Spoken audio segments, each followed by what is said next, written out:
প্রথমে দিকুর শরীর খারাপ, তারপরে আমার শরীর খারাপ, যার জন্য লক্ষ্মী পুজোর ভিডিওটা দিতে অনেকটা দেরি হয়ে গেছে। এদিকে তিল ভেজে নিচ্ছি। সকালবেলা পূর্ণিমা লাগার আগে স্নান করে নিয়েছি, স্নান করে তিল ভাজতে চলে এসেছি। প্রথমবার তিলের নাড়ু করব, কতটা লাল করতে হবে বুঝেই উঠতে পারছি না। 3বার আমি তিলটাকে ভেজেছি, নামিয়েছি আর ভেজেছি। এদিকে সুজিও আমার ভাজা হয়ে গেছে, মুগ ডালও শুকনো কড়াইতে ভাজা হয়ে গেছে। আমার মোটামুটি এদিককার কাজ হয়ে গেছে। এরপর আরও সব অন্য কাজগুলো বাকি আছে। আমার ভাগ্নি এসেছিলো, তখন দুপুর গড়িয়ে গেছে।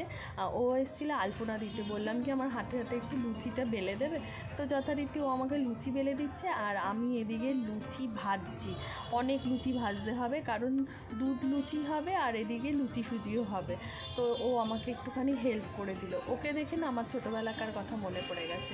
দেখো সুন্দরী, মানে আমিও না এরকম মামা বাড়িতে গিয়ে মানে মামা বাড়ি আমার বাড়ি সবার বাড়িতে গিয়ে লক্ষ্মী পুজোর কাজ করতাম। আর ও দেখো আমার ওই বাড়িতেও কাজ করে এসছে, মানে তোমার নাড়ু করা থেকে শুরু করে মোটামুটি আলপনা খুব ভালো দেয়। তারপরে এসছি আমার বাড়িতে আলপনা দিতে। এক গামলি লুচি ভাজা হয়ে গেছে তোমার গুড়ের নাড়ু, তারপরে তিলের নাড়ু, আর তো সাদা নাড়ু মানে চিনির নাড়ুটা হয়েছে, ওটা ঘরে রেখে এসেছি। আর এদিকে আমার পায়েসও রেডি হয়ে গেছে। এবছর আমি অন্নভোগ দেব।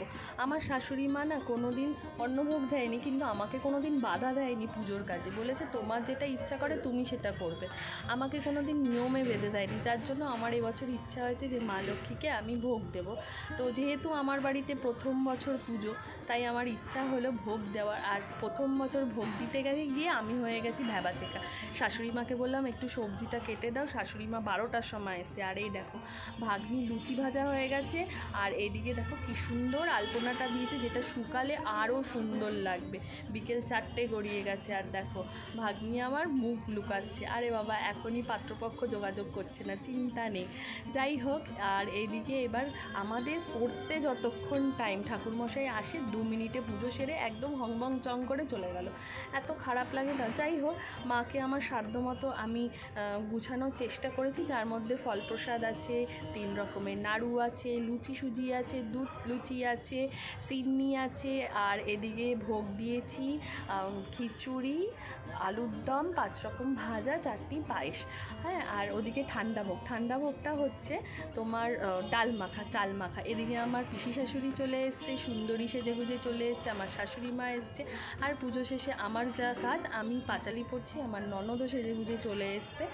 মানে মোটামুটি ও বাড়ির পুজো সেরে সবাই এ বাড়িতে এসছে, আমি এখন পাঁচালি পড়ছি।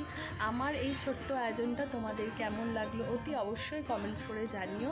আমি আমার সাধ্যমতো প্রথম বছর মা লক্ষ্মীকে পুজো করছি। আমি এই বছর প্রথম ছোট্ট একটা মানে লক্ষ্মী ঠাকুর বসিয়েছি, ওটাকেই পুজো করব। দেখা হচ্ছে পরের ব্লগের। টাটা।